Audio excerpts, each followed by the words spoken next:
So, could you tell us a little about your background and your first experience with art? 네, 당신의 다른 배경이라든지 환경 그리고 미술을 접하게 된 첫 번째 계기가 있었다면 설명해 주세요. First of all, thank you so much for having me. It's my second time here in Busan, and as some of you may know, in Japan it's the start of Golden Week holiday, a 10-day holiday, and it was a bit of a nightmare getting here, to be honest, because the flights and everything was booked out, so I'm very glad that I made it. 네, 일단 여기서 만나서 정말 반갑고요. 부산에는 두 번째로 오는 건데 이제 곧 일본의 골든 위크라는 10일 정도 쉬는 연휴가 있었는데요. 이 시기에는 비행기 표 잡기도 힘들고 해서 되게 오기 힘들었지만 와서 정말 반갑습니다. So back to your question. It's only this past year and a half or 2 years, to be honest, that I'm professionally involved in the art world. It was 2017 that I set up my company, Tokyo Art Office. Before that, I was just more of a personal collector and traveling to art fairs to see friends, to sort of network and just to enjoy the art scene more as a hobby and activity and not so professionally. 네. 제 1, 2년 전에 아트 컴퍼니로서 2017년에 시작하기 전에는 제가 개인 컬렉터로서 취미로 친구를 보러 간다든지 아니면 그냥 취미로서 정말 그림만 보러 다니곤 했었는데요. But as a personal background of mine, my father, he's been in the art world for 30 years now. He's based in New York and he's an art dealer. Many people in the art world associate him with Naoshima Art Site. It's an art island in the Setochi Sea in Japan, and it's become the world's #1 art destination for many collectors. So he's been part of this for 30 years. Aside from this, he's a specialist in Claude Monet and Le Corbusier and has built sort of private collections for prestigious Japanese companies and individuals. So I've always sort of grown up in an environment with art around, artists' studio visits for the summers, and just art has always been part of our family and conversation.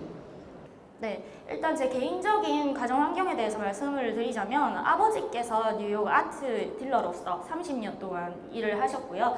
나오시마에 일본에서 제 최고 영향력 있는 아트 컬렉터라든지 아니면 아티스트들이 모여 있는 장소에서 다 같이 협력을 하면서 저희 아버지가 거기 속해 있었기 때문에 제 개인적으로는 정말 자라오면서 그런 환경 속에 둘러싸여 살다 보니 이런 식으로 자연스럽게 이쪽 일로 들어오게 되었다고 생각합니다.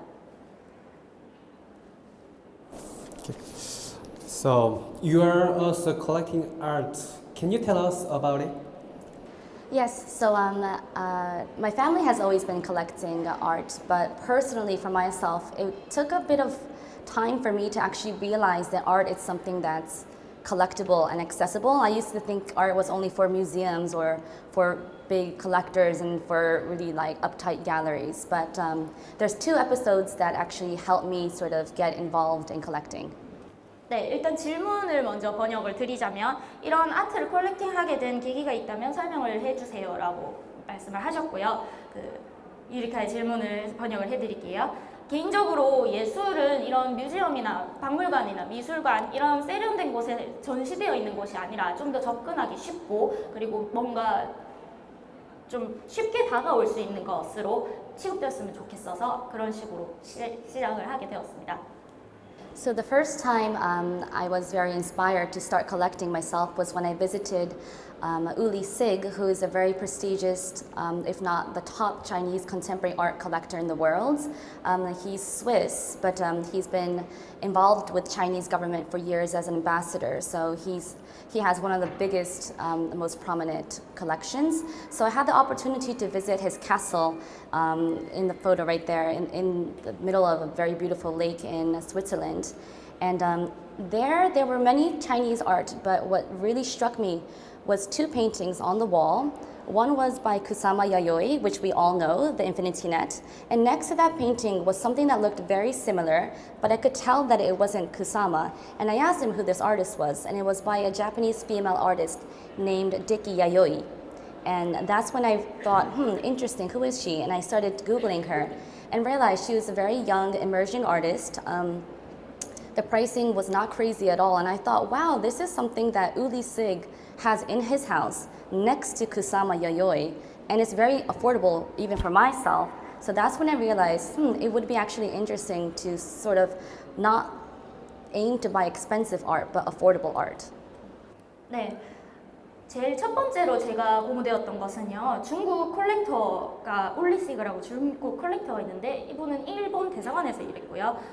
정말 중국에서 좀 영향력 있는 컬렉터로서 활동을 하고 계셨는데 제가 이 중국 컬렉터의 집에, 스위스 집에 방문할 기회가 생겨서 방문을 했어요. 근데 정말 아름다운 호숫가 집이 있었는데 거기 들어가니까 제 눈길을 사로잡은 두 개의 작품이 있었습니다. 첫 번째는 모두 아시다시피 모두 잘 아시는 쿠사마 야요의 작품이었고요. 바로 옆에 조금 비슷한데 뭔가 조금 다른 디키 야오이라는 작품, 그 작가의 작품이 걸려 있었어요. 그래서 되게 신기하고 뭔가 저한테 신선하게 다가와서 구글로 검색을 몇 번 해보고 되게 이 작품은 좀 괜찮다라고 생각을 하는 순간 이 올리시그라는 사람에게 가격을 들었는데 제가 살 수 있을 정도의 가격인 거예요. 그래서 뭔가 이걸 계기로 이 사람의 작품을 사는 걸 계기로 나도 컬렉터의 길로 들어가겠구나 하고 생각을 했습니다.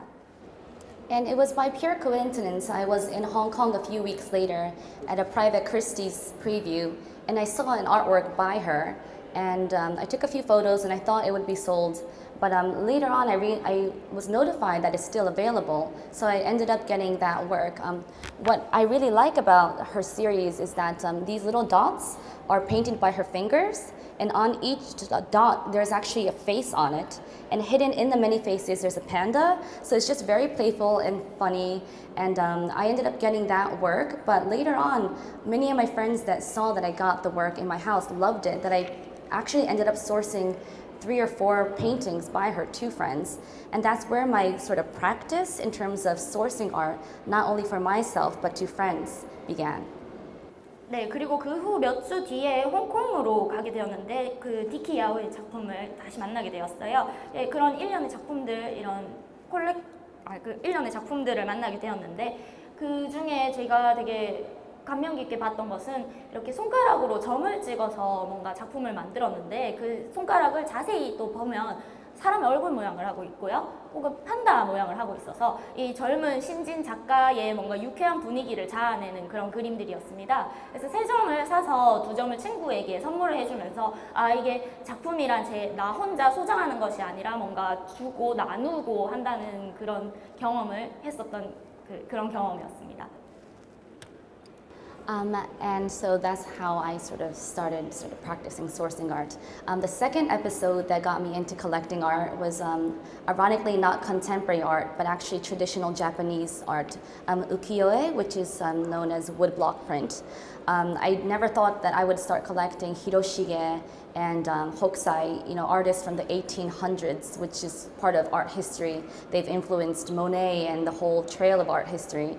And coincidentally, one of my very good friends, Ken Kaplan, an art dealer based in Tokyo, he's one of the top dealers and collectors of ukiyo-e, actually let me know that, again, it's quite affordable, to be honest. Compared to contemporary art, which could go for millions of dollars, ukiyo-e is timeless, and yet it's not overpriced in a sense that even the Great Wave, which is in our textbooks and part of history, that wouldn't even cost $1 million.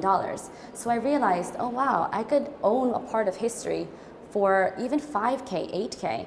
And so I started collecting ukiyo-e, and I have a collection of maybe nothing crazy, 15 to 20 works, but it's something that makes me quite happy with the fact that it's something that I gradually buy when I find things that I like. 네, 디키 야오이에 관련된 첫 번째 에피소드 말고 두 번째 에피소드를 말씀드리자면 제가 도쿄에 소재하고 있는 켄 캐틀린이라는 아주 좋은 친구가 있어요. 또 마찬가지로 최고 잘 나가는 딜러이자 컬렉터인데요. 제가 관심을 갖게 된 것은 미국의 일본의 현대 미술이 아니라 일본의 전통화, 그러니까 우키요-에라고 하죠. 이거를 우리나라에서는 민화라고 하는데요. 여러분이 다 잘 알고 계신 파도 그림을 그리는 호크사이라던가 아니면 히로시게 그림 같은 1800년대 그림들을 제가 상당히 흥미를 갖게 되었어요. 이 친구 덕분에. 그런데 제가 생각보다 이 가격을 알아보니 지금 현대 미술보다는 이 우키요-에가 훨씬 더 싼 거예요. 그래서 이 싼 가격에 내가 이 역사를 소장할 수 있다고 생각하니 되게 흥분이 되기 시작했습니다. So again, in a similar way from how I started sourcing Deki Yayoi's work, I realized that when I had to buy birthday gifts, anniversary presents, or wedding gifts to my friends, usually, I guess in Japan, we would buy expensive dishware or something quite traditional. But I realized for the same price, I could gift them hokusai or hiroshige, which is a much more special gift, probably that they've never received before. So in that way, I started gifting artwork, and my friends loved the idea. They were so happy when they were gifted something that they started asking me if I could help source them gifts for their gifts. And then that's how another sort of business opportunity came my way. 네, 저는 이런 그림들을 사서 친구들에게 선물하기를 좋아하는데요. 보통 일본에서는 뭔가 결혼기념일이라든지 아니면 생일 선물, 이런 기념일에 선물을 줄 때는 뭐 그릇이라든지 아니면 전통적으로 주는 선물이 정해져 있어요. 그런데 저는 이런 그림을 사서 뭔가 호쿠사이라든지 아니면 민화, 전통화를 사서 선물을 하는데 이게 가격이 별반 차이가 없어요. 제가 원래 선물하던 것들과. 그래서 이런 식으로 그림을 선물하다 보니 친구들이 되게 의미 있는 선물이라고 많이들 좋아해주고, 심지어 자기들이 다른 누군가에게 선물을 할 때 이 그림 좀 구해줄 수 있겠냐고 제게 물어보고, 이래서 뭔가 이런 걸로 사업을 할 수 있겠다는 생각이 문득 들었습니다. And what does Tokyo Art Office? So Tokyo Art Office is a company that I set up in 2017. Originally, my first career is in food and beverage. 10 years ago, I set up an import and distribution company for food. So I was not at all in art. But because of sourcing art and gifting art, I decided to become a bit more professional. 네, 원래 도쿄 아트 오피스는 제가 음식 그런 요식 사업을 하기 위해서 만들어진 곳인데요. 그 아트로 비즈니스, 그 예술이 이런 사업이 될 수 있었다는 것은 처음에는 알지 못했어요. 그 전에 말씀드렸다시피 친구들에게 선물을 하기 위해 뭐 콜렉팅을 했던 거기 때문에요. So Tokyo Art Office, I mainly started with writing for publications, Common and Sense magazine, Larry's List, which is an online platform for interviewing collectors.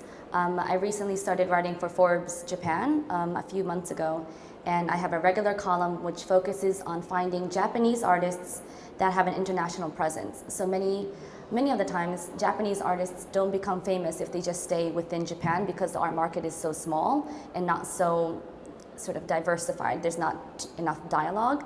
So artists in Japan that do become successful, their fame is often started overseas and not within Japan. So I've interviewed a few artists so far, Mika Tajima, Tomo Gokita. I'm going to be interviewing our collective group called Chimpom. And so this is on to the 5th or 6th series. 네. 그리고 이런 아트 도쿄 홈페이지 온라인 플랫폼을 이용해서 기사나 잡지 칼럼도 많이 기고를 하고 있는데요. 일본은 좀 시장이 좁기 때문에 뭔가 성공을 하고 싶어도 크게 성공을 할 수 없었던 잠재력이 뛰어난 그런 예술가들이 많아요. 그런데 이런 예술가들을 제가 발굴을 해서 인터뷰도 하고 그런 것을 여기 플랫폼에 실음으로써 해외에 널리 알릴 수 있는 기회를 제공하기도 하고요. 미카 타지마나 아니면 일본에 있는 신진, 지금 막 자라나고 있는 그 예술가들을 많이 발굴하고 있는 중입니다. And then aside from writing for publications, I did advisory for an interesting company called the Fine Art Group. It's the world's largest art fund.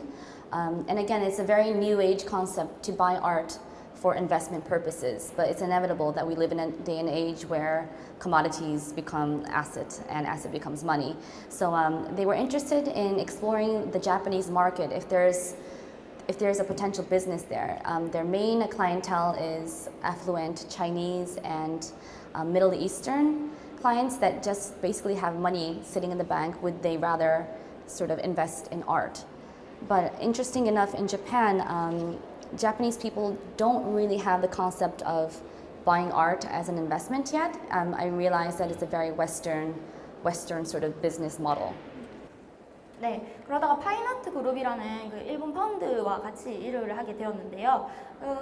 저희는 이런 컬렉터들은 그림은 곧 자산이 되고 그 자산이 곧 돈이 된다는 개념으로 일을 하고 있어요. 그런데 일본은 잠재적인 가능성은 굉장히 높지만 이 그림을 산다는 것이 투자다라는 개념은 없는 편입니다. 일본은 그런 개념이 없고 아예 그림을 산다는 것 자체를 투자로 보지 않는 경향이 있어요. 그런 경향을 끌어내기 위해서 많이 노력하고 있습니다. So aside from advising to the Fine Art Group, I also did the liaison for Sogo House, which is a membership club that's planned to open in Japan in the next few years. So I do advisory for sort of clubs, art fairs, companies, and yeah. 네, 그래서 파인아트 그룹에게 제가 상당히 어드바이스를 많이 하고 있는데요. 옥션하우스에서 뭐 디렉터로 일하고 있는 필립 호프만에게 저는 뭐 아트 페어라든지 아니면 이런 그 그림을 살 수 있는 많은 기회들을 제공을 하고 있다고 생각합니다. And aside from advising to fairs and companies, I help individuals source and start their private collection. 네, 이렇게 조언을 하고 있는 것과 별개로 저는 개인적으로도 컬렉팅 많이 하고 있고요. Then, do you curate and who are your main clients? Right. So curation has still it's not my forte, and I haven't tried curating yet. I've been approached by a few hotels to curate their lobby space and sort of booth areas. What I like to do is collaborate with professionals. At this fair today, there's a Japanese booth called Anomaly, formerly known as Yamamoto Gendai Gallery, where I bought the Deki Yayoi works. So in that sense, when art fairs or businesses or hotels approach me, I like to be the in-between to source the right professionals and to sort of bring people together. That would be more my job than being a curator myself. 네, 질문은 주 고객층이 어떤 거냐고 여쭤봤었고요. 이렇게 대답을 하자면 지금은 호텔 바비스페이스 호텔에 있는 큐레이터에게 그 그림을 납품을 하고 있고요. 또 그 야마모토 겐나이 갤러리라고 해서 그쪽에도 많이 연결을 해주고 사람들을 점점 커넥팅 해주는 일을 하고 있습니다. And regarding who my collectors are, I have like 5 or 6 core clients, and then I help individuals here and there. But what's interesting is that half of my sort of clients, they tend to be women, which is great because I feel that nowadays women are powerful and we have our own spending budget and we don't need the permission to buy what we want and what we don't want. So ironically, many of my collectors happen to be women, and it's interesting because again, art doesn't have to be expensive. It could be as much as what a handbag would cost, or a vacation or an expensive dinner would cost. Something that you could buy right now for 5K to 8K could be a really good investment because that could be worth 25K, 30K in 2-3 years time. So in that regards, I do encourage women that already have enough handbags and shoes to start looking into buying art, because it's something that you live with and something that is going to definitely grow on you versus an expensive handbag. 네, 지금 보통 한 5명, 6명의 코어 클라이언트, 핵심 고객이 있는데요. 웃기게도 제가 가지고 있는 모든 클라이언트, 고객들은 반이 여자예요. 이 사실이 정말 저는 기쁜 게, 여자다 보니까 뭔가 이런 곳에 기회가 없거나 아니면 돈을 많이 못 벌거나 해서 이런 시장에 많이 참여를 할 수 없었는데, 지금 현재로서는 여자들이 제 고객층의 반을 차지하고 있기 때문에 이런 변화들이 있구나 하는 것을 느낄 수 있어서 굉장히 좋고요. 휴가를 간다든지 아니면 핸드백을 산다든지 하는 가격으로 뭔가 그림을 사서 투자를 해서 3년이나 5년이 지나면 이게 3배로 가격이 뛰고 하는 것에 조금 흥미를 가졌으면 좋겠습니다. What's been exciting in 2019?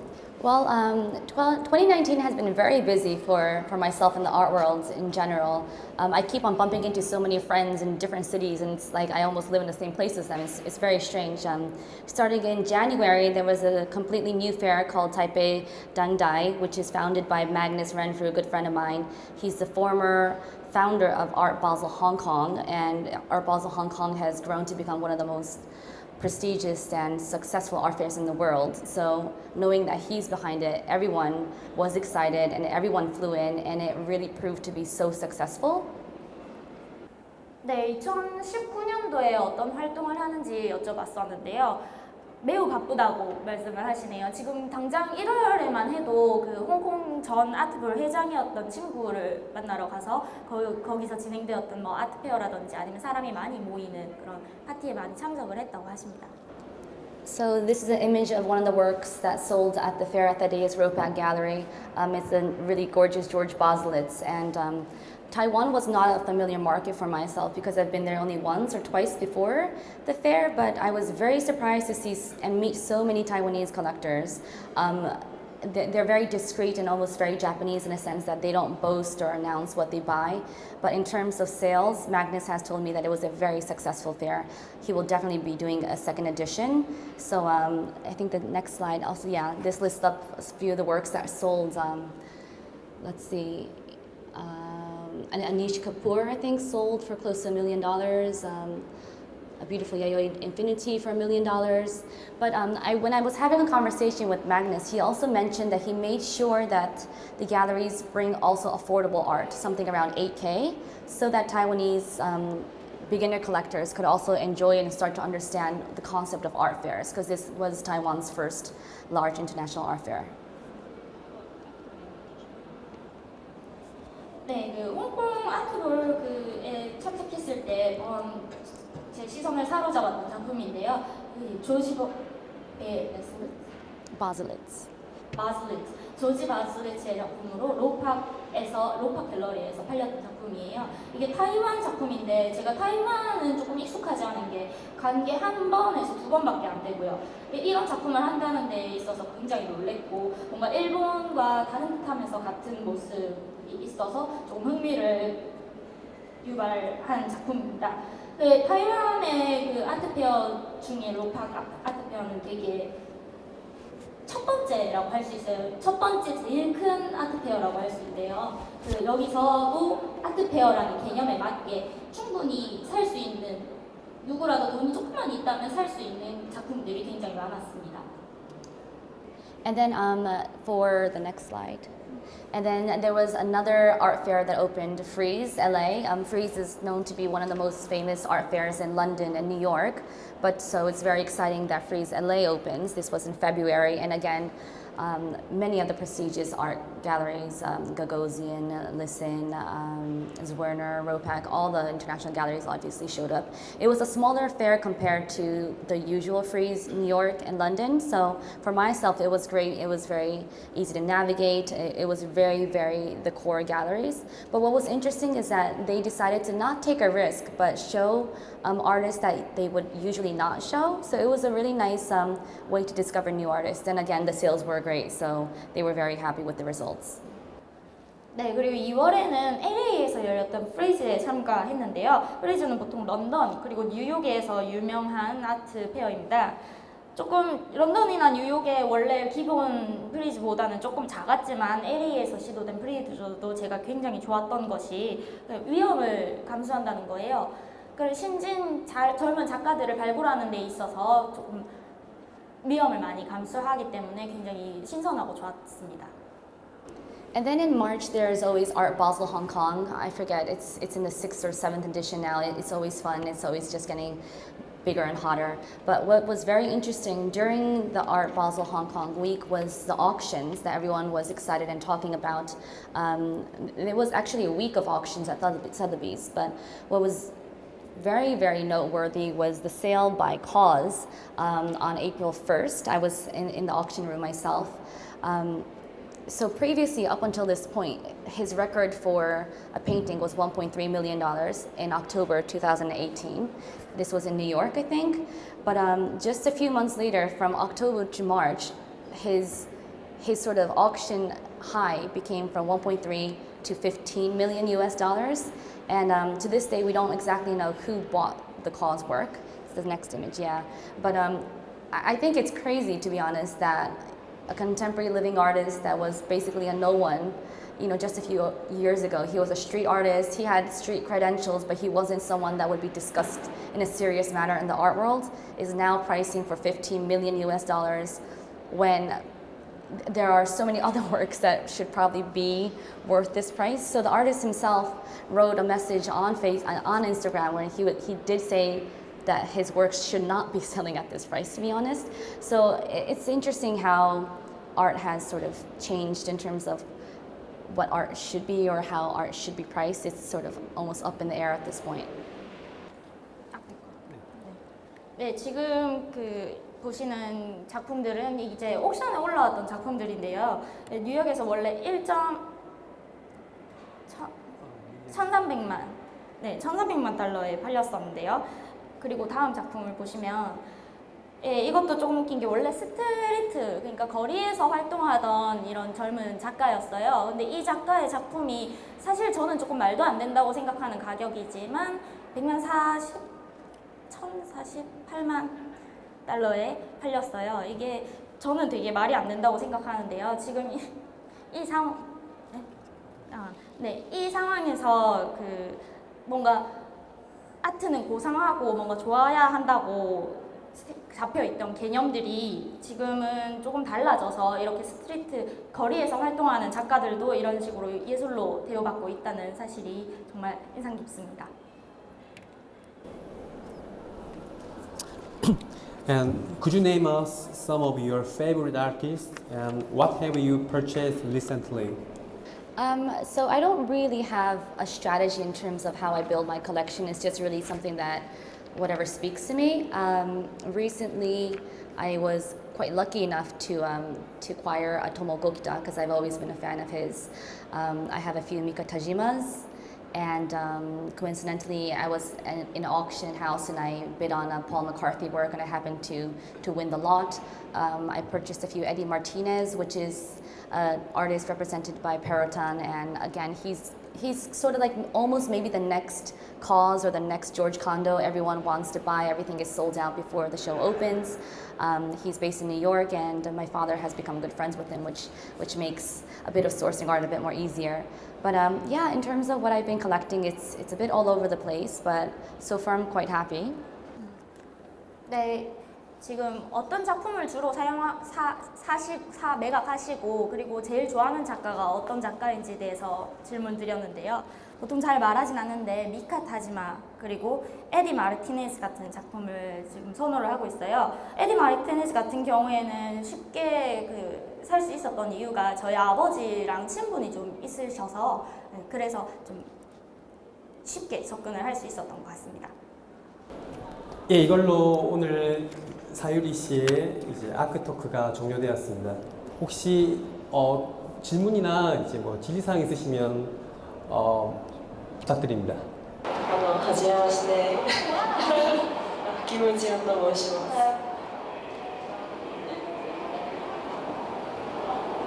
日本語で大丈夫ですか？はい。あとなんか友人とか先生とか知り合いの人にそのプロジェクトをするときに絵を伝えると話したんですけど、その基準とかそれはありますか？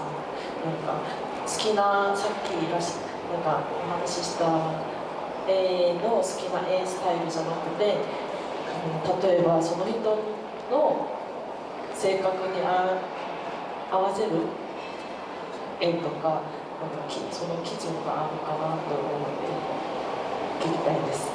Well, usually when I'm choosing for my own friend, I would know their personality, I would know how they dress, I would know what food they like, I know where they travel. So I kind of have an idea of their sort of energy and their personality. But if a client comes to me asking for a work that they want to buy for their friend, I would first actually ask the budget. Because really, at the end of the day, depending on the budget, it decides what you could buy.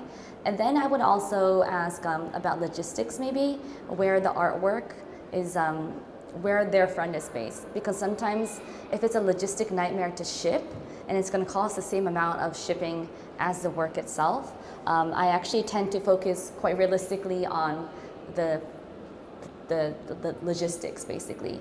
And if they require a viewing, and if that could be arranged or not, that's also something that you need to consider.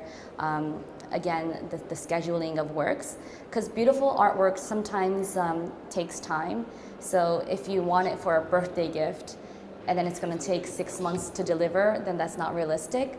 So I actually take quite a pragmatic approach, budget, logistics, schedule, and then of course what sort of media they want. If they want a sculpture, if they want a canvas on work, if they want a sketch, and if they want to stretch it on stretch it. So there's a series of questions, but it's a really fun process. And then through the process, I could tell that my client gets more and more into art.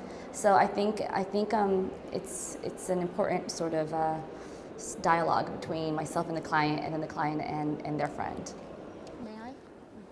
네, 저분이 질문을 일본어로 해주셨는데요. 대중분들을 위해서 조금 다시 할게요. 시리아이나 친분이 있는 사람들이나 아니면은 뭐 아버지 친구라든지 이런 식으로 친분이 있는 사람들이 많이 있는데 이게 뭐 어떤 식으로 영향을 끼쳤는지를 여쭤보신 것 같아요. 시리아이도가 지인 맞죠? 그런데 대답을 하셨는데 제가 전반에 정말 죄송하지만 조금 놓쳐서요. 그래서 그 이후에 제가 들은 것만 말씀을 드리자면 뭔가 아는 분과 함께 막 일을 하게 되었을 때 스케줄 조정하는 것도 괜찮았고, 그리고 이 예술이라는 것이 시간이 조금 걸리기 때문에 미리 약간 속된 말로 찜콩이라고 하죠. 뭔가 찜을 해놓은 다음에 그 시간을 들여 기다렸다가 뭐 이렇게 할 수도 있고, 그리고 이게 친구들이나 뭐 대하는 것처럼 고객도 그렇게 계속해서 대화를 해나가면서 대하기 때문에 제 비즈니스가 조금 더 뭔가 유리하지 않나 싶다고 말씀하신 것 같아요. Thank you so much.